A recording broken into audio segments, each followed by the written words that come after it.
പ്രിയപ്പെട്ട കൂട്ടുകാരെ, ഒരിക്കൽ കൂടെ എല്ലാവർക്കും സ്വാഗതം.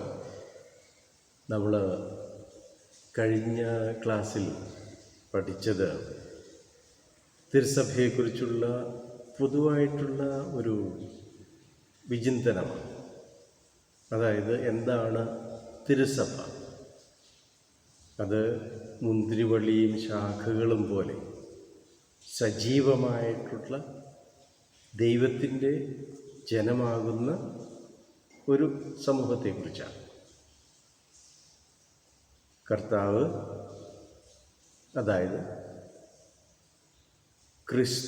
യേശു ക്രിസ്തു ശിരസ്സായിട്ടും നമ്മളെല്ലാവരും അതിൻ്റെ ശരീര അവയവങ്ങളുമായിട്ടുള്ള ഒരു സമൂഹം. അതാണ് തിരുസഭ, ദൈവജനം എന്ന് നമ്മൾ പഠിച്ചു.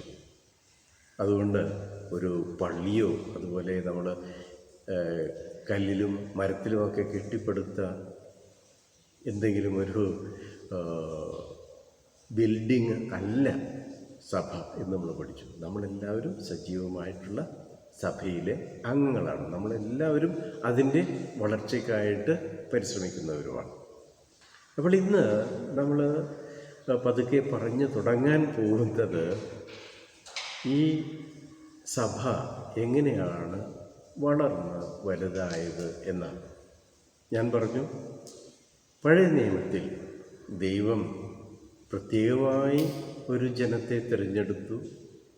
പക്ഷേ ദൈവത്തിൻ്റെ പദ്ധതി, ദൈവത്തിനൊരു പ്ലാൻ ഉണ്ടായിരുന്നു അല്ലേ? ആ പ്ലാൻ അവർ പൂർത്തിയാക്കാതെ പോയതിൻ്റെ പേരിൽ ദൈവം അവർ തിരസ്കരിച്ചു. തൻ്റെ പ്രിയപുത്രനായ കർത്താവായ യേശുവിലൂടെ പുതിയ ഒരു സമൂഹത്തെ ദൈവം വളർത്തിയെടുത്തു. അങ്ങനെ നമ്മൾ മനസ്സിലാക്കി 12 അപ്പോസ്തലന്മാരെ തിരഞ്ഞെടുത്ത് അവരെ അയക്കപ്പെട്ടവരാക്കി ഇല്ലേ? അവരാണ് ലോകം മുഴുവൻ പോയി നിങ്ങൾ സുവിശേഷം പ്രഘോഷിക്കുവിനെന്ന് പറഞ്ഞ് യേശു ചുമതലപ്പെടുത്തിയ യേശുവിൻ്റെ ആ തിരഞ്ഞെടുക്കപ്പെട്ട 12 അപ്പോസ്തലന്മാർ. അപ്പോൾ ആ അടിസ്ഥാനത്തിലാണ് നമ്മുടെ സഭയെ പടുത്തുയർത്തിയിരിക്കുന്നത് എന്ന് നമ്മൾ കഴിഞ്ഞ പ്രാവശ്യം മനസ്സിലാക്കി. അപ്പോൾ ഇന്ന് ആ ഒരു തുടർച്ചയാണ് നമ്മളിന്ന് സഭയുടെ ചരിത്രമായിട്ട് നമ്മൾ പഠിക്കാൻ പോകുന്നത്. എനിക്കറിയില്ല, ഞങ്ങളൊക്കെ കുഞ്ഞുങ്ങളായിരുന്ന കാലത്ത് വളരെ ഒരു എന്താ പറയുക, ഇന്ന് നമ്മൾക്ക് ചിന്തിച്ചു കഴിഞ്ഞാൽ വളരെ ക്രൂരമെന്ന് തോന്നിക്കുന്ന ഒരു വിനോദം ഞങ്ങൾക്കൊക്കെ ഉണ്ടായിരുന്നു. അതായത് നിങ്ങൾ ഈ തുമ്പിയെ കണ്ടിട്ടില്ലേ? ഇങ്ങനെ പറന്ന് നടക്കുന്ന തുമ്പി. ഇടയ്ക്ക് ഇങ്ങനെ ഗാർഡനിലേക്കോ ഇങ്ങനെ പ്രകൃതിയിലേക്കൊക്കെ നോക്കണം. അപ്പോൾ നമ്മളിങ്ങനെ തുമ്പികളെ കാണാറുണ്ട്. അപ്പോൾ ഞങ്ങളുടെ ഒരു വിനോദം ഈ തുമ്പിയെ പിടിച്ചിട്ട് അതിനെ കൊണ്ടൊരു കല്ലെടുപ്പിക്കും. ആ തുമ്പി ഒട്ടും വെയിറ്റില്ലാത്തൊരു ജീവിയാണ് തുമ്പി എന്ന് പറയുന്നത്. ആ തുമ്പിയെ കൊണ്ട് നമ്മൾ കല്ലെടുപ്പിക്കും. അപ്പോൾ പലപ്പോഴും ഇന്ന് നിങ്ങളെയൊക്കെ കാണുമ്പോൾ സഹതാപം തോന്നുന്നുണ്ട്. നിങ്ങളുടെയൊക്കെ ഈ ബാഗിൽ ഇങ്ങനെ അല്ലേ, നിങ്ങളുടെ ഈ പുറയിൽ തൂക്കിയിടുന്ന ബാഗിൽ നിറയെ പുസ്തകങ്ങളും ചോറ്റുപാത്രമൊക്കെ ആയിട്ട് നിങ്ങൾ സ്കൂളിലേക്ക് പോകുമ്പോൾ ഞങ്ങൾ പറയാറുണ്ട്, ഇത് തുമ്പിയെ കൊണ്ട് കല്ലെടുപ്പിക്കുന്നതെന്ന് പറയും. അപ്പോൾ അതുപോലെ എനിക്ക് തോന്നുന്നു ഇന്ന് നിങ്ങൾക്ക് പഠിക്കുവാൻ തന്നിരിക്കുന്ന പാഠപുസ്തകത്തിൽ ഇങ്ങനെ തുമ്പിയെ കൊണ്ട് കല്ലെടുപ്പിക്കുന്ന തരത്തിലുള്ള ഒരു പാഠഭാഗമാണ് നിങ്ങൾക്ക് ലഭിച്ചിരിക്കുന്നത്. അപ്പോൾ ഞാനത് വളരെ ലളിതമായിട്ട് നിങ്ങളോട് പറഞ്ഞു തരാനായിട്ട് ശ്രമിക്കുകയാണ്. ഇന്നിപ്പോൾ നമ്മൾ രണ്ടാമത്തെ തിരുസഭ അല്ലെങ്കിൽ ദൈവജനം എന്ന് പറയുന്ന പാഠപുസ്തകത്തിലെ രണ്ടാമത്തെ പാഠമാണ് നിങ്ങളോട് പറയാൻ പോകുന്നത്. നിങ്ങളത് നോക്കിക്കഴിഞ്ഞാൽ, ഒരു പ്രാവശ്യം വായിച്ചു കഴിഞ്ഞാൽ നിങ്ങൾക്ക് മനസ്സിലാകും, ഈ തുമ്പിയെ കൊണ്ട് കല്ലെടുപ്പിക്കുന്ന പോലെ സഭയുടെ ചരിത്രം പെട്ടെന്ന് ഇങ്ങനെ ഒരു അധ്യായം കൊണ്ട് നിങ്ങളോട് പറഞ്ഞ് തരികയാണ് എന്ന്. അപ്പോൾ ഞാൻ ആ ഒരു ഉദ്യമത്തിന് മുതിരുന്നില്ല. നമുക്ക് മനസ്സിലാകാവുന്ന വിധത്തിൽ ഞാൻ പറഞ്ഞു തരാൻ ശ്രമിക്കുകയാണ്. അപ്പോൾ ഞാൻ നിങ്ങൾക്ക് ചെറിയൊരു ഹോംവർക്ക് തരാം. എല്ലാവരുടെയും കയ്യിൽ ബൈബിളില്ലേ? ഉണ്ടോ? ബൈബിളില്ലാത്തവർ നമ്മുടെ കാറ്റഗിസം ഡയറക്ടർ മേജർ അച്ഛനൊന്ന് വിളിച്ചാൽ മതി, അല്ലെങ്കിൽ എന്നെ വിളിച്ചാലും മതി. നിങ്ങൾക്ക് നിങ്ങളുടെ വീട്ടിൽ ബൈബിളില്ല എങ്കിൽ നിങ്ങളുടെ വികാരിയച്ഛനോട് പറഞ്ഞിട്ട് നിങ്ങൾക്ക് ബൈബിൾ എത്തിച്ചു തരാം കേട്ടോ. ആദ്യം വികാരിയച്ഛനോട് പറയാം ബൈബിളില്ലെങ്കിൽ. വികാരിയച്ഛൻ വഴി മേജാച്ചനോടോ എന്നോടോ പറഞ്ഞാൽ മതി, നിങ്ങൾക്ക് ബൈബിൾ എത്തിച്ചു. അപ്പോൾ ആ ബൈബിളിൽ അപ്പോസ്തലന്മാരുടെ പ്രവർത്തനങ്ങളെന്ന് പറയുന്നൊരു പുസ്തകമുണ്ട്. കേട്ടിട്ടുണ്ടോ? 6ാം ക്ലാസ്സിൽ നിങ്ങൾ ബൈബിൾ പഠിച്ചതല്ലേ? അപ്പോൾ 6ാം ക്ലാസ്സിൽ നമ്മൾ ബൈബിൾ പഠിച്ചപ്പോൾ നമുക്ക് മനസ്സിലായ ഒരു കാര്യം, ലൂക്ക സുവിശേഷകൻ തന്നെയാണ് അപ്പോസ്തലന്മാരുടെ പ്രവർത്തനങ്ങൾ എന്ന് പറയുന്ന ആ പുസ്തകം എഴുതിയിട്ടുള്ളത്. അതിൻ്റെ തുടക്കം തന്നെ നിങ്ങൾക്ക് അറിയാം. സുവിശേഷം എങ്ങനെയാണ് ആരംഭിക്കുന്നത്, അതുപോലെ തന്നെയാണ് അപ്പോസ്തലന്മാരുടെ പ്രവർത്തനങ്ങളും അദ്ദേഹം തുടങ്ങുന്നത്. അതായത് പ്രിയപ്പെട്ട തിയോഫിലിസെ എന്ന് പറഞ്ഞുകൊണ്ട്, ദൈവ സ്നേഹമുള്ളവനെ എന്ന് പറഞ്ഞുകൊണ്ടുള്ള ആ ഒരു അഭിസംബോധനയാണ് അദ്ദേഹം ചെയ്യുന്നത്. അപ്പോൾ അവിടെ നിങ്ങൾ ആ പുസ്തകം ഒന്ന് വായിച്ച് പോകുമ്പോൾ എപ്രകാരമാണ് ആദിമ ക്രൈസ്തവ സമൂഹം വളർന്ന് വലുതായത് എന്ന് നമുക്ക് കാണാം. നമ്മൾ തുടക്കം കർത്താവായ യേശുവിൻ്റെ സ്വർഗാരോഹണമാണ് അവിടെ കാണുന്നത്. പിന്നീട് നമ്മൾ കാണുന്നത് ഈ അപ്പോസ്തലന്മാർ അവരെല്ലാവരും കൂടെ ഒരുമിച്ച് കൂടിയിട്ട് അവിടെ ഒരു നറുക്കെടുക്കുന്ന ഒരു പരിപാടി നടത്തുന്നുണ്ട് അല്ലേ? അതായത് സ്കറിയോത്തക്കാരനായ യൂദാസ് യേശുവിനെ ഒറ്റിക്കൊടുത്തു, എന്നിട്ട് പോയി ആത്മഹത്യ ചെയ്തു. അങ്ങനെ 12 പേര് യേശു തിരഞ്ഞെടുത്തതിൽ ഒരാൾ ആ സമൂഹം വിട്ടുപോയി, അല്ലെങ്കിൽ അദ്ദേഹം പോയി ആത്മഹത്യ ചെയ്തു. പക്ഷെ അതിന് പകരമായിട്ട് ഒരാളെ അവർ തിരഞ്ഞെടുക്കുന്നു അല്ലേ?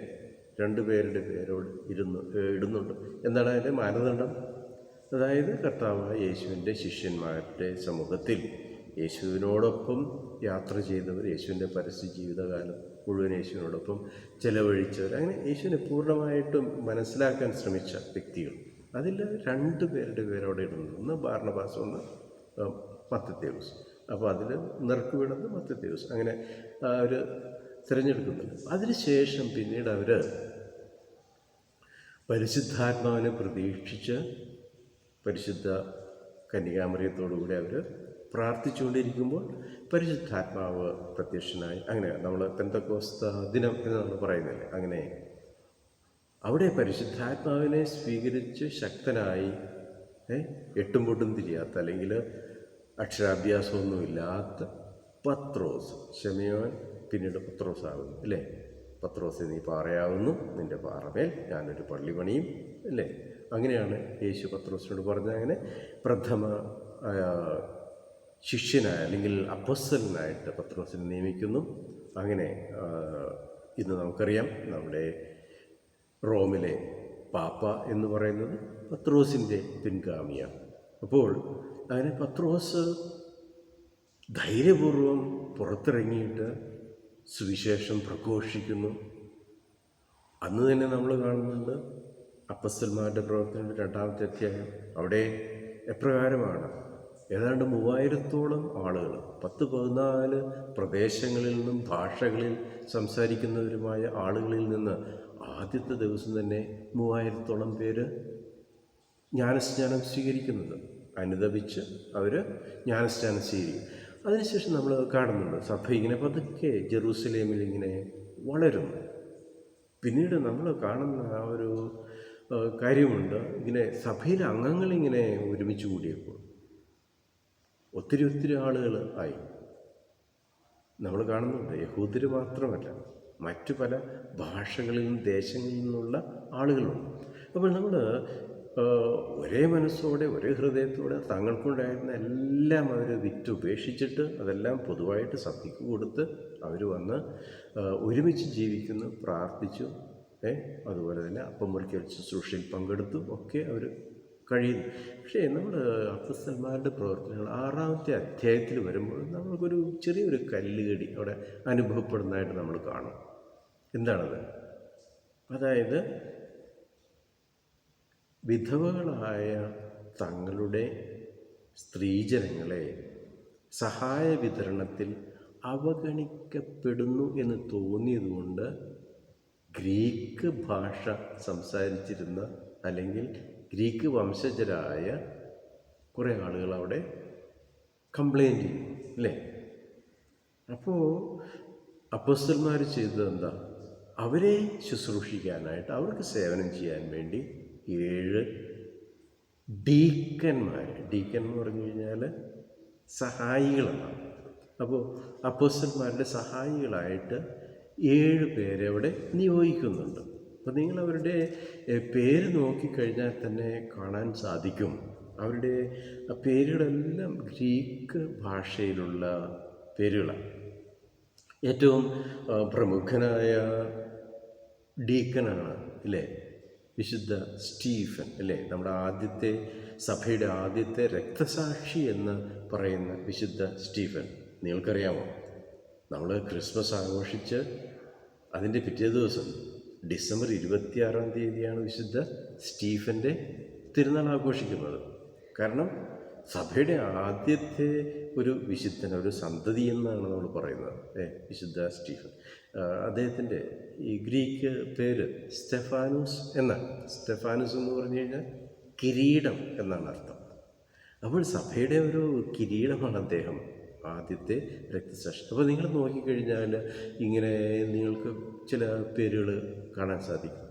ഫിലിപ്പോസ് ഒരു ഗ്രീക്ക് പേരാണ്, നിക്കാനോ ഒരു ഗ്രീക്ക് പേരാണ്, അതുപോലെ തന്നെ നിക്കുളാവുസ്, അതെല്ലാം ഗ്രീക്ക് പേരുകൾ. ഇങ്ങനെയുള്ള 7 ഡീക്കന്മാരെ അവിടെ അവർ അഭിഷേകം ചെയ്യുന്നു ഈ ജനങ്ങളെ സേവിക്കുവാനായിട്ട്. ഈ ഡീക്കന്മാരുടെ ഇടയിൽ നമുക്കറിയാം, വിശുദ്ധ സ്റ്റീഫൻ വലിയൊരു പ്രഘോഷകനായിരുന്നു. പലപ്പോഴും അദ്ദേഹത്തിൻ്റെ ചിത്രം നമ്മൾ കണ്ടു കഴിഞ്ഞാൽ അദ്ദേഹത്തിൻ്റെ ശിരസിന് മേലെ ഒരു തീനാളം അവിടെ ഉള്ളതായിട്ട് കാണാൻ സാധിക്കും. അത്രമാത്രം ഉജ്ജ്വലനായ പ്രാസംഗികന്. പക്ഷേ അദ്ദേഹത്തിൻ്റെ ആ പ്രസംഗം കേട്ടിട്ട് പലരും മാനസാന്തരപ്പെട്ട് ജ്ഞാനസ്നാനം സ്വീകരിച്ചു, കർത്താവായ യേശുവിൽ വിശ്വസിച്ചു. അവരെല്ലാം സുവിശേഷം പ്രഘോഷിക്കുവാൻ തുടങ്ങി. അപ്പോൾ അത് യഹൂദ പ്രമാണികളെ ഒത്തിരി ദ്വേഷപ്പെടുത്തി. നമുക്കറിയാം, പിന്നീട് അദ്ദേഹത്തെ കൊണ്ടുപോയി, നിങ്ങൾ അപ്പോസ്തലന്മാരുടെ പ്രവർത്തനം 7-ാമത്തെ അധ്യായത്തിലെത്തുമ്പോൾ നമുക്ക് കാണാൻ സാധിക്കും, അദ്ദേഹത്തെ ജെറൂസലേം നഗരത്തിന് വെളിയിൽ കൊണ്ടുപോയി അവിടെ അദ്ദേഹത്തെ കല്ലെറിഞ്ഞ് കൊല്ലുകയാണ്. അങ്ങനെ അദ്ദേഹം രക്തസാക്ഷിയാകുകയാണ്. അപ്പോൾ അവിടെ ഈ വിശുദ്ധ സ്റ്റീഫൻ്റെ രക്തസാക്ഷിത്വം കഴിയുമ്പോൾ നമ്മളൊരു കാര്യം അവിടെ മനസ്സിലാക്കുന്നു. ഒരു ജെറൂസലേം നഗരത്തിൽ ഒരുമിച്ച് കൂടിയിരുന്ന നമ്മുടെ ആദിമ സഭ ഭയവിഹ്വലരായിട്ട് അവർ പതുക്കെ ജെറൂസലേം നഗരം വിട്ടുപോകാനായിട്ട് തുടങ്ങുന്നുണ്ട്. അപ്പോൾ അതിൻ്റെ ഒരു കാഴ്ചയാണ് പിന്നീട് നമ്മൾ കാണുന്നത്. യേശു പറഞ്ഞു, നിങ്ങൾ സുവിശേഷം ജെറൂസലേമിൽ പ്രഘോഷിക്കുവാൻ തുടങ്ങി. ലൂക്കായുടെ സുവിശേഷം 24-ാമത്തെ അധ്യായത്തിലാണ് നമ്മളത് കാണുന്നത്. നിങ്ങൾ ജെറൂസലേമിൽ സുവിശേഷം പ്രഘോഷിക്കുവാൻ തുടങ്ങി, പിന്നീട് ലോകത്തിൻ്റെ അറ്റം വരെ നിങ്ങൾ സുവിശേഷം പ്രഘോഷിക്കുക എന്നാണ് ലൂക്കായുടെ സുവിശേഷത്തിൽ യേശു ശിഷ്യന്മാർക്ക് കൊടുക്കുന്ന ആ ഒരു കൽപ്പന. അപ്പോൾ ഇവിടെ നമ്മൾ കാണുന്നത് വിശുദ്ധ സ്റ്റീഫൻ്റെ രക്തസാക്ഷിത്വം നടക്കുമ്പോൾ ഈ ഭയവിഹ്വലമായ സഭ പിന്നീട് ജെറൂസലേം വിട്ട് പല ഭാഗങ്ങളിലായിട്ട് സുവിശേഷം പ്രഘോഷിക്കുവാൻ വേണ്ടി പോകുന്നു. അപ്പോൾ നമ്മൾ കാണുന്നത് അപ്പോസ്തലന്മാരുടെ പ്രവർത്തനങ്ങളിൽ തന്നെ ഈ സംഭവത്തിന് ശേഷം, അതായത് വിശുദ്ധ സ്റ്റീഫൻ്റെ രക്തസാക്ഷിത്വത്തിന് ശേഷം ഒരാൾ, ഒരു ഡീക്കൻ, ഫിലിപ്പോസ് എന്ന് നമ്മൾ പറയും, ഫിലിപ്പ്, അദ്ദേഹം സമറിയായിൽ പോകുന്നു. അപ്പോൾ നമുക്കറിയാം യേശുവിൻ്റെ ജീവിതവുമായിട്ട് വളരെ ബന്ധപ്പെട്ട് കിടന്ന ഒരു സമൂഹമാണ് അല്ലേ. യേശു ഗലീലയിൽ നിന്നും ജെറൂസലേമിലേക്ക് വരുമ്പോൾ പലപ്പോഴും ഈ സമറിയ പ്രദേശത്തോടു കൂടെയാണ് കടന്നു വന്നിട്ടുള്ളത്. അപ്പോൾ അവിടെ നമ്മൾ കാണുന്നു കുഷ്ഠരോഗികളുടെ കാര്യം പറയുന്നു. അതുപോലെ തന്നെ ഒരു സമറിയക്കാരി സ്ത്രീ കിണറ്റിൻ്റെ അരികിൽ വന്ന് യേശു ജലം ദാഹിച്ചപ്പോൾ ജലം ചോദിച്ചപ്പോൾ അല്ലേ യേശുവിന് കണ്ടുമുട്ടുന്ന, അങ്ങനെ യേശുവായിട്ടുള്ള സംഭാഷണം നടത്തുന്നു. പിന്നീട് യേശു പറയുന്ന വലിയൊരു ഉപമയുണ്ട്, അതും ലൂക്കായുടെ സുവിശേഷത്തിലാണ്. ആ ഒരു ജെറൂസലേമിൽ നിന്നും ജെറൂക്കയിലേക്ക് പോയ വഴിക്ക് അവിടെ ആ മനുഷ്യൻ മർദ്ദിച്ച് അവശനായ അദ്ദേഹത്തിൻ്റെ വസ്തുവകളെല്ലാം കവർച്ച ചെയ്യപ്പെട്ട് അങ്ങനെ മൃതപ്രായനായ ആ മനുഷ്യനെ പുരോഹിതൻ പോയി, ലേവ്യൻ പോയി, അവർ രണ്ടുപേരും ഗവനിക്കാതെ വന്നപ്പോൾ അയാളെ ശുശ്രൂഷിച്ച വ്യക്തി ഒരു സമറിയക്കാരനാണ്. അപ്പോൾ നമ്മൾ സമറിയക്കാരെക്കുറിച്ച് നമ്മൾ കേൾക്കും. അപ്പോൾ ഫിലിപ്പ് ആദ്യമായിട്ട് പോകുന്നത് ജെറൂസലേമിൽ നിന്ന് സമറിയയിലേക്കാണ്. അപ്പോൾ സമറിയയിൽ പോയി സുവിശേഷം ശ്രവിച്ചിട്ട് ഒത്തിരി പേര് വിശ്വാസികളായി. അപ്പോൾ അവർക്ക് വിശ്വാസം ഫിലിപ്പ് പകർന്നു കൊടുക്കുന്നുണ്ട്. പിന്നീട് പത്രോസും യോഹന്നാനും പോയിട്ട് അവരെ ജ്ഞാനസ്നാനപ്പെടുത്തി അവർക്ക് പരിശുദ്ധാത്മാവിൻ്റെ കൃപാവരം പൂർണ്ണമായിട്ട് നൽകുന്ന അത് നമ്മളവിടെ വായിക്കുന്നുണ്ട്. ഈ ഫിലിപ്പ് തന്നെ പിന്നീട് നമ്മൾ കാണുന്നുണ്ട്. അദ്ദേഹം ഇങ്ങനെ ഈ കടൽ തീരത്തൂടെ നടന്നു പോകുമ്പോൾ, ഇന്ന് നമ്മൾ ഗാസ സ്ട്രിപ്പ് എന്ന് പറയും അല്ലേ, പലസ്തീനയിലെ ഗാസ പ്രദേശത്തെത്തുമ്പോൾ അവിടെ ഒരു രഥത്തിലൂടെ സഞ്ചരിക്കുന്ന ഒരു മനുഷ്യനെ കണ്ടുമുട്ടുന്നു അല്ലേ, എത്യോപ്യ രാജ്ഞിയുടെ കാര്യസ്ഥൻ അല്ലേ, അദ്ദേഹത്തെ കണ്ടുമുട്ടുന്നുണ്ട്. അദ്ദേഹം ഇങ്ങനെ യേശയ്യാ പ്രവാചകൻ്റെ പുസ്തകം വായിച്ചുകൊണ്ട് പോവുകയാണ്. പക്ഷേ അദ്ദേഹത്തിന് എന്താണ് എന്ന് മനസ്സിലാകത്തില്ല. അപ്പോൾ കൂടെ നടന്ന് ഈ ഫിലിപ്പ് അല്ലേ, അദ്ദേഹം കാര്യങ്ങൾ പറഞ്ഞു കൊടുക്കുന്നുണ്ട്. അപ്പോൾ ഈ ഫിലിപ്പ് അത് പറഞ്ഞു കഴിഞ്ഞപ്പോൾ അദ്ദേഹത്തിന് ജിജ്ഞാസ മാത്രമല്ല, പിന്നീട് അദ്ദേഹത്തിന് മാനസാന്തരമുണ്ടായി. ഞാൻ എങ്ങനെയാണ് ജ്ഞാനം സ്വീകരിക്കേണ്ടതെന്ന് പറഞ്ഞ് അങ്ങനെ ഫിലിപ്പിൽ നിന്ന് അദ്ദേഹം ജ്ഞാനസ്നാനം സ്വീകരിക്കുന്നുണ്ട്. അത് കഴിഞ്ഞ് ഉടനെ തന്നെ നമ്മൾ കാണുന്നുണ്ട് അപ്പോസ്തലന്മാരുടെ പ്രവർത്തന പുസ്തകത്തിൽ തന്നെ പത്രോസ് അദ്ദേഹം ജോപ്പായിലേക്ക് പോകുന്നുണ്ട്. അതും കടൽ തീരമാണ്. ഇന്ന് നമ്മൾ ജാഫ എന്ന് പറയുന്ന സ്ഥലമാണ്, പലസ്തീനയിൽ ഇസ്രായേലിൽ ജാഫ എന്ന് പറയുന്ന സ്ഥലമാണ്. അവിടെ അദ്ദേഹം പോകുന്നുണ്ട്. അവിടെ വെച്ച് അദ്ദേഹത്തിന് ഒരു ദർശനം ഉണ്ടാകുന്നുണ്ട്. ഇങ്ങനെ നിങ്ങൾ വായിക്കുമ്പോൾ നമുക്ക് അറിയാം, വളരെ രസകരമായൊരു അനുഭവമാണ്. സ്വപ്നം കാണുന്നതാണ്.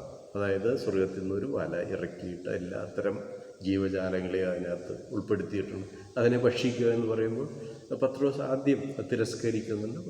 പക്ഷേ ദൈവം പത്രോസിനോട് പറയുന്നുണ്ട്, ഞാൻ സൃഷ്ടിച്ചതൊന്നും മാലിന്യം ഉള്ളതല്ല, നീ അതുകൊണ്ട് ഭക്ഷിക്കുക. പക്ഷേ കൊടുക്കുന്ന സന്ദേശം ഇതാണ്. അവിടെ കൊർണേലിയസ് എന്ന് പറയുന്ന ഒരു റോമൻ ശതാധിപനും, അദ്ദേഹം ഒരു ദൈവ ഭയമുള്ള മനുഷ്യനായിരുന്നു എന്നാണ് നമ്മൾ അപ്പോസ്തലന്മാരുടെ പ്രവർത്തനങ്ങളിൽ കാണുന്നത്.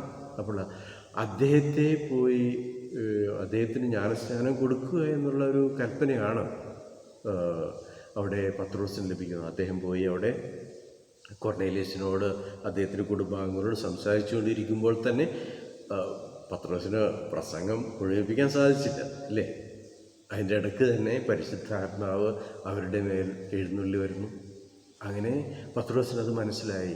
അങ്ങനെ കൊർണേലിയസും അദ്ദേഹത്തിൻ്റെ കുടുംബാംഗങ്ങളും മാനസാന്തരപ്പെട്ട് അവർ ജ്ഞാനസ്നാനം സ്വീകരിക്കുന്നു. അവർ ക്രൈസ്തവ വിശ്വാസികളായിത്തീരും. അപ്പോൾ ഈ സംഭവങ്ങളെല്ലാം ഇങ്ങനെ നടക്കുന്നതിൻ്റെ ഇടയ്ക്കാണ് നമ്മൾ മറ്റൊരു കാര്യം കാണുന്നത്. എന്താണ് അത്? നമ്മൾ അപ്പോസ്തലന്മാരുടെ പ്രവർത്തനം 9-ാമത്തെ അധ്യായത്തിലേക്ക് പോകണം. നമ്മൾ 7-ാമത്തെ അധ്യായത്തിൽ വിശുദ്ധ സ്റ്റീഫൻ്റെ രക്തസാക്ഷിത്വം വർണ്ണിക്കുന്ന ആ സമയത്ത് അവിടെ ഈ വിശുദ്ധ സ്റ്റീഫനെ കല്ലെറിയാനായിട്ട് അവിടെ കൂടിയിരുന്നവർ അവരവരുടെ മേലങ്കി അതെല്ലാം ഊരിയിട്ടിട്ട് അത് ഒരാളുടെ കാൽ കീഴിലാണ് കൊണ്ടുപോയി വെക്കുന്നത്. അയാളുടെ പേര് സാവൂളെന്നായിരുന്നു. താർസൂസിൽ ജനിച്ച്, ഏഷ്യ മൈനർ എന്ന് പറയുന്ന സ്ഥലത്താണ് താർസൂസ്. താർസൂസിൽ ജനിച്ചിട്ട് പിന്നീട് ഗമാലിയേൽ എന്ന് പറയുന്ന വലിയ മതപണ്ഡിതൻ്റെ, യഹൂദ മത പണ്ഡിതൻ്റെ ശിഷ്യനായിട്ട് ജെറൂസലേമിൽ താമസിക്കുന്ന വളരെ വിപ്ലവകാരിയായ ഒരു മനുഷ്യനായിരുന്നു, ചെറുപ്പക്കാരനായിരുന്നു സാവൂൾ. ഈ സാവൂൾ ഇതിന് ഈ വിശുദ്ധ സ്റ്റീഫൻ്റെ രക്തസാക്ഷിത്വത്തിന് സാക്ഷിയായി. കർത്താവായ യേശുവിൽ വിശ്വാസം ഏറ്റുപറഞ്ഞ വലിയൊരു സമൂഹമാണ് അവിടെ അന്ത്യോക്യയിലുള്ളത്. വലിയ വലിയ മഹാന്മാരായ വ്യക്തികൾ അവിടെ സഭയുടെ പ്രവർത്തനങ്ങളിൽ ഏർപ്പെടുന്നതായിട്ട് നമുക്ക് കാണാം. സാവൂള് മാനസാന്തരത്തിന് ശേഷം എത്തുന്നത് ഇവിടെ ഡമാസ്കസിൽ അല്ലെങ്കിൽ അന്ത്യോക്യയിലാണ്. അവിടെ അനനിയാസ് എന്ന് പറയുന്ന ആ പണ്ഡിതനും വളരെ വയോധികനുമായ ആ മനുഷ്യൻ സാവൂളിൻ്റെ മേൽ കൈവച്ച് പ്രാർത്ഥിച്ചിട്ട് സാവൂളിൻ്റെ കണ്ണുകളിൽ നിന്നും ഈ ചെതമ്പുരുകൾ പോലെ എന്തോ ഒഴിഞ്ഞു വീണു എന്നാണ് നമ്മളവിടെ അപ്പോസ്തലന്മാരുടെ പ്രവർത്തനത്തിൽ വായിക്കുന്നത്. പിന്നീട് ഈ സാവൂൾ അന്ത്യോക്യൻ സഭയിൽ പ്രവർത്തിക്കുകയും കുറച്ചു കാലം പൗലോസ് അപ്പോസ്തലൻ തന്നെ പറയുന്നത് പോലെ ഏതാണ്ട് 3 വർഷക്കാലം അറേബ്യൻ മരുഭൂമിയിലൂടെ അദ്ദേഹം പ്രാർത്ഥിച്ചും ഉപവസിച്ചും ഒക്കെ കഴിഞ്ഞ് കർത്താവായ യേശുവുമായിട്ടുള്ള ആ അനുഭവം അദ്ദേഹം സ്വായത്തമാക്കി. പിന്നീട് അദ്ദേഹം താർസൂസിലേക്ക് തിരിച്ചുപോയി. അപ്പോൾ ജെറൂസലേമിൽ നിന്നും വരുന്ന ബാർണബാസ് അവിടുത്തെ ഒരു പ്രമുഖനാണ്. നമുക്കറിയാം, അദ്ദേഹം മത്തത്യാസിനോടൊപ്പം അപ്പോസ്തലന്മാരുടെ ഗണത്തിലേക്ക് പരിഗണിക്കപ്പെടേണ്ട ഒരു വ്യക്തിയായിരുന്നു. അങ്ങനെയാണ് മറ്റുള്ളവർക്ക് തോന്നിയത്. പക്ഷെ അദ്ദേഹം ഒരു പ്രമുഖനായിരുന്നു. അദ്ദേഹം അന്ത്യോക്യയിലെത്തി. അവിടെ വെച്ച്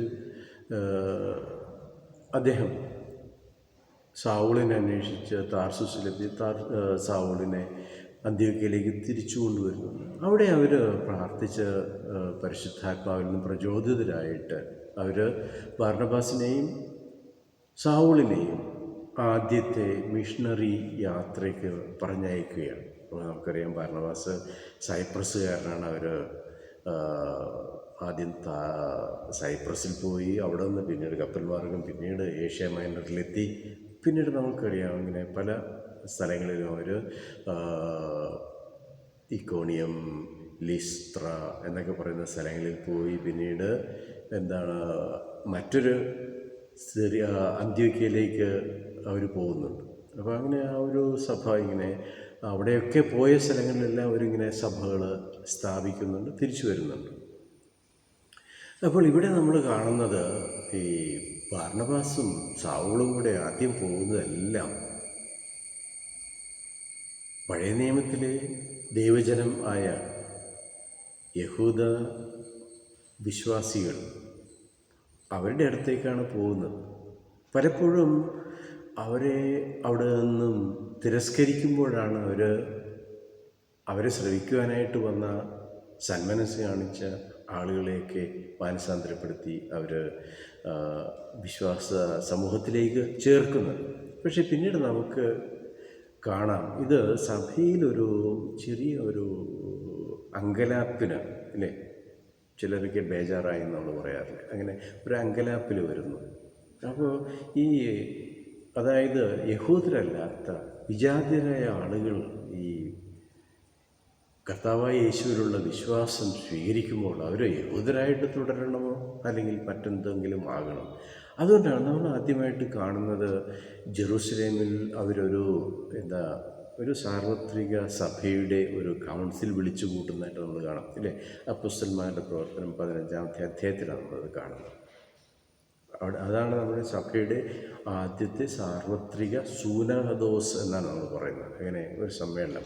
അതിനുശേഷം നമുക്കറിയാം പിന്നീട് 21 സൂനകദോസുകൾ, അതായത് സാർവത്രിക സഭയുടെ സമ്മേളനങ്ങൾ ഉണ്ടായിട്ടുണ്ട്. അതായത് നമ്മുടെ വിശ്വാസത്തിൻ്റെ പ്രധാനപ്പെട്ട പ്രമേയങ്ങൾ ചർച്ച ചെയ്യുവാനും അത് അവതരിപ്പിക്കുവാനുമുള്ള വേദിയായിട്ടാണ് സൂനകദോസുകൾ ഉണ്ടായിട്ടുള്ളത്. നമുക്കറിയാം, ഏറ്റവും അവസാനം നടന്ന ഏറ്റവും വലിയ സാർവത്രിക സൂനകദോസ് എന്ന് പറയുന്നത് നമ്മുടെ രണ്ടാം വത്തിക്കാൻ കൗൺസിൽ എന്ന് പറയും അല്ലേ, 1960 മുതൽ 65 വരെ നീണ്ടു നിന്ന ദീർഘകാലഘട്ടത്തിലെ ആ ഒരു സൂനകദോസായിരുന്നു. നമ്മുടെ കോഴിക്കോട് രൂപതയ്ക്ക് അഭിമാനിക്കാവുന്നത് നമ്മുടെ മെത്രാൻ ആൽദോ മരിയ പത്രോണി പിതാവ് ആ രണ്ടാം വത്തിക്കാൻ സൂനകദോസിൽ അല്ലെങ്കിൽ കൗൺസിലിലെ ഒരു സഭ പിതാവായിരുന്നു എന്ന് നമുക്ക് ഓർത്തിരിക്കേണ്ട ഒരു കാര്യമാണ്. അപ്പോൾ അങ്ങനെ കൗൺസിലുകൾ നടന്നു. അതിനുശേഷം അവിടെ വിജാതീയരെയും സ്വീകരിക്കാം. വാസ്തവം പറഞ്ഞു കഴിഞ്ഞാൽ പൗലോസ് അപ്പോസ്തലൻ സാവൂൾ, പിന്നീട് പൗലോസ് എന്ന് പറയുന്ന പേര് റോമൻ പേരാണ്. സാവൂൾ ഒരു ഹീബ്രു പേരാണ് അല്ലേ. സാവൂൾ രാജാവിനെ കുറിച്ച് നിങ്ങൾ കേട്ടിരിക്കും. പഴയ നിയമത്തിൽ ആദ്യത്തെ യഹൂദരുടെ രാജാവാണ് സാവൂൾ.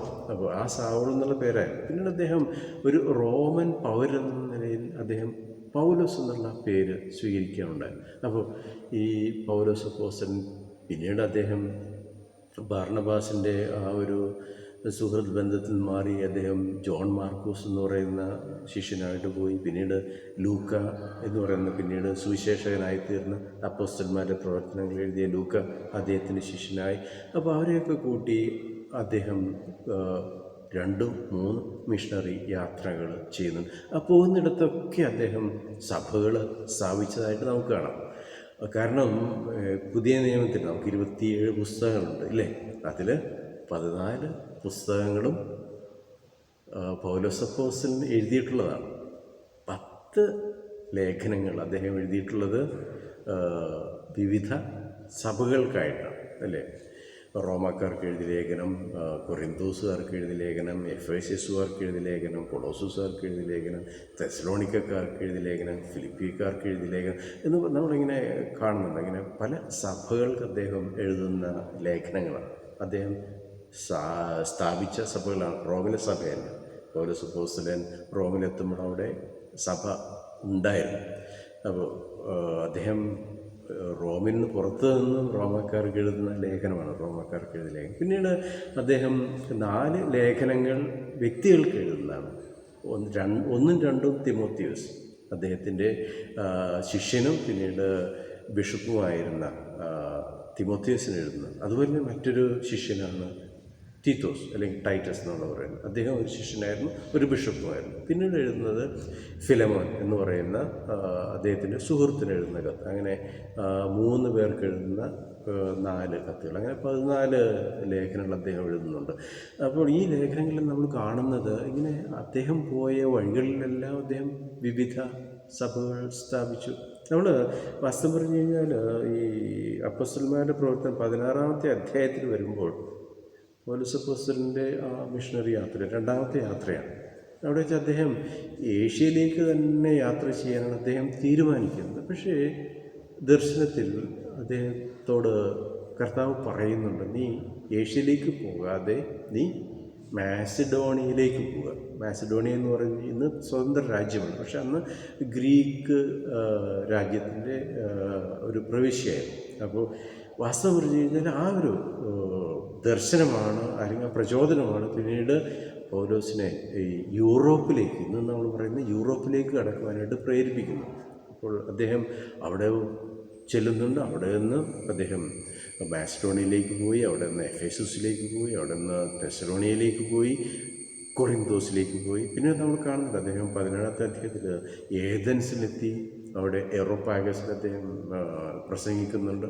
അപ്പോൾ ഇങ്ങനെ ആ യൂറോപ്പിൻ്റെ ആ പ്രാന്തപ്രദേശങ്ങളിൽ അദ്ദേഹം യാത്ര ചെയ്തു. പിന്നീട് ജെറൂസലേമിൽ അദ്ദേഹം ഒരു നേർച്ചയ്ക്കായിട്ട് തിരിച്ചു ചെല്ലുന്നുണ്ട്. അവിടെ വെച്ച് തടവുകാരനാക്കപ്പെട്ട് പിന്നീട് ഞാൻ റോമൻ പൗരനാണ്, അതുകൊണ്ട് സീസർ എന്നെ വിധിക്കണം എന്ന് പറഞ്ഞുകൊണ്ട് പിന്നെ അദ്ദേഹത്തെ തടവുകാരനായിട്ട് അവർ റോമിലേക്ക് കൊണ്ടുപോകുന്നുണ്ട്. പോകുന്ന വഴിക്ക് നമുക്കറിയാം കപ്പൽ അപകടത്തിൽപ്പെട്ട് ഒരു കുറേ പേര് ഇങ്ങനെ മാൾട്ട എന്ന് പറയുന്ന ദ്വീപിൽ അകപ്പെട്ടു. അവിടെ വെച്ചും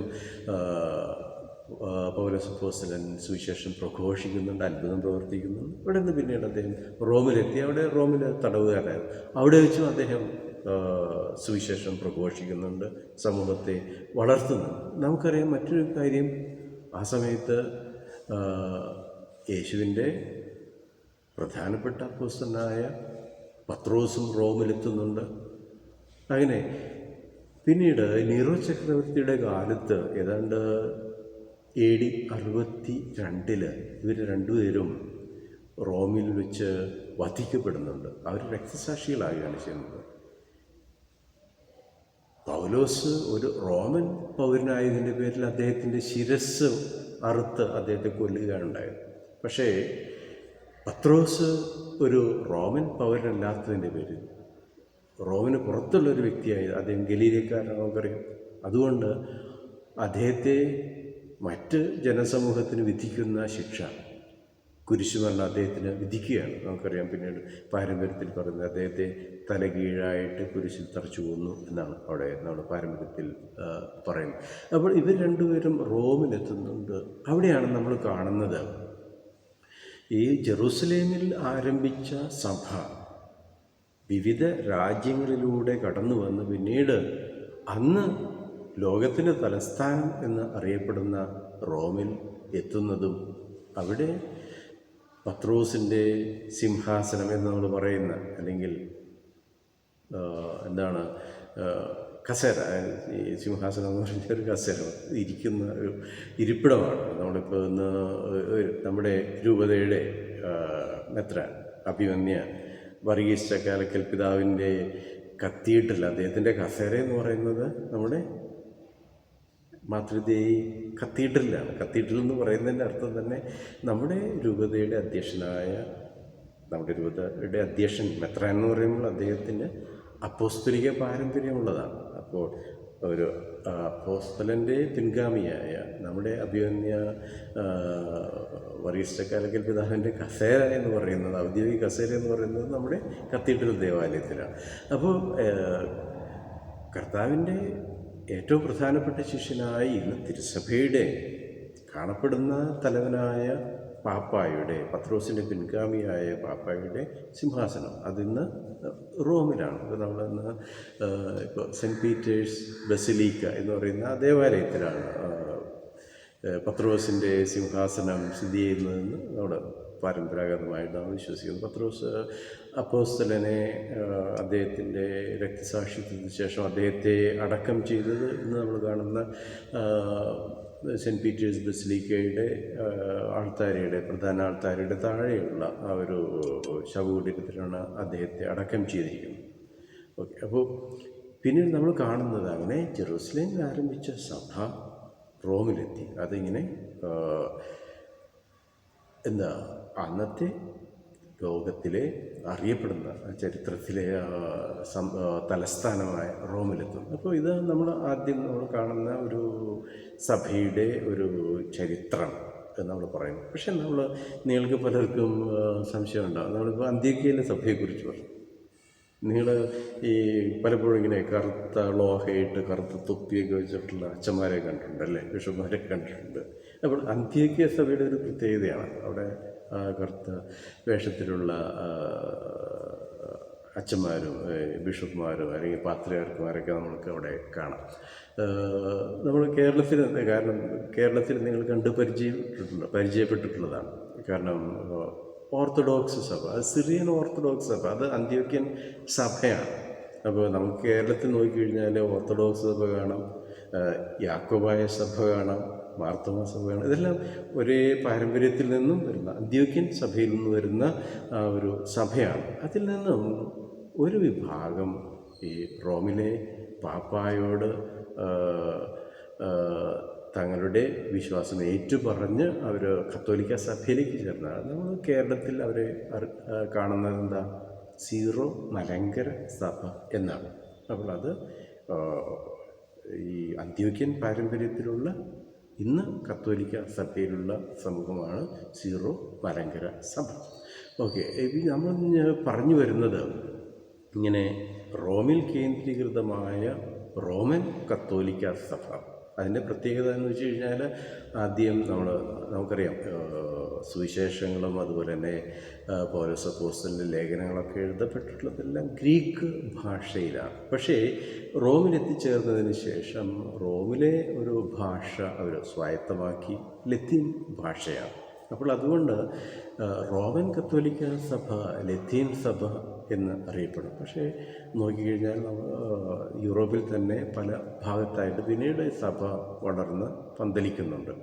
അതേ സമയത്ത് പൗരസ്ത്യ സഭകളെന്ന് പറയുന്നത് മറ്റ് സഭകളുണ്ട്. കത്തോലിക്ക സഭയിൽ തന്നെയുള്ള സഭകളാണ്. അപ്പോൾ നമ്മൾ നോക്കിക്കഴിഞ്ഞാൽ ഏതാണ്ട് 23ഓളം സഭകൾ ഇന്ന്